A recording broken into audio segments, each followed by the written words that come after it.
Welcome back to another video, and today we're going to be looking into the SQL Substring Function. The SQL Substring Function is a very useful function in regards to data quality and also data analytics, as it enables the user to extract characters from a string.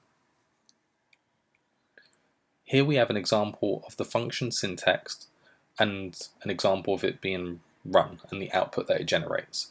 So what we have here is the data SMA camp as our string that we want to extract the characters from.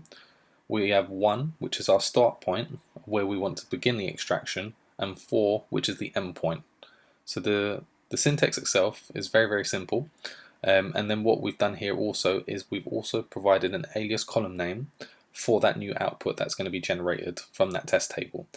So this query will then return data as the output, and as you can see here, this is very useful, whether it's from an analytics perspective or quality perspective, where you want to do some cleansing work. If you have some phone numbers that you want to essentially extract a certain part of, or whether you've had a free text field which has been badly managed from a quality perspective, and you only want certain parts of that field to be output into a new column. The substring function is very useful for this. And along with this, you can also use the char index with the substring. You can use the pat index with substring. So it's very versatile and very useful, in my opinion.